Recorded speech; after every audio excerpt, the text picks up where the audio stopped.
কেকের decoration complete হতে আর মাত্র অল্প একটু বাকি, আর তখনই শেষ হয়ে গেল ক্রিম। তো নমস্কার সবাইকে, আমি অনিন্দিতা। আজ তোমাদের সাথে শেয়ার করব একটা রেনবো থিমের ওপর কেক।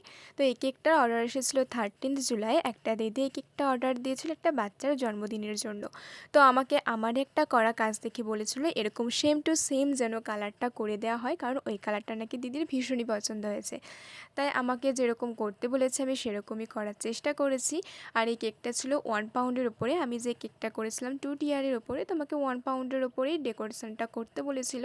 আর যেহেতু রেনবো কেকটা বেশি ফ্ল্যাটের মধ্যে হলে দেখতে ভালো লাগবে না, তাই এটা হাইড করার জন্য আমি 1/2 পাউন্ডের মোল্ডে কেকের বেসটা করেছিলাম, দিয়ে 1 পাউন্ড করে দিয়েছিলাম।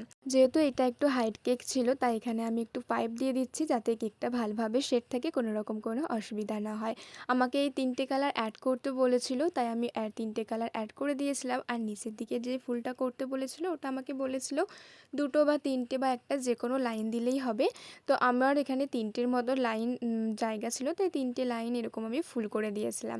তো এই ফুলের কালারগুলোও কিন্তু আমাকে সেম টু সেম করতে বলেছিল, তো আমি সেরকমই করার চেষ্টা করেছি। এখানে নিচের দিকে দিয়েছিলাম ব্লু কালার, তারপরে গ্রিন, আর তারপরে দিয়েছিলাম একটু অরেঞ্জ কালার।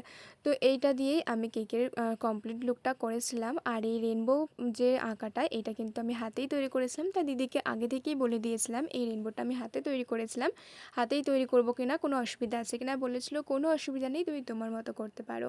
আর এখানে এই যে মেকটা করার সময় কিন্তু আমার ক্রিমটা একদমই শেষ হয়ে যায়, মানে ক্রিম বিট করা শেষ হয়ে যায়। শুধুমাত্র এই মেকটা করার জন্য আমাকে আবার ক্রিম বিট করতে হয়। যাই হোক, সেটা তো করতেই হবে, তাই না?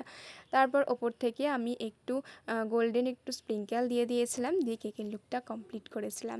তো এটাই ছিল আজকের কেকের ফাইনাল ডেকোরেশনের লুক। তো তোমাদের কেমন লাগলো সেটা আমাকে অবশ্যই কমেন্টে জানিও। আজকের মতো এতটাই।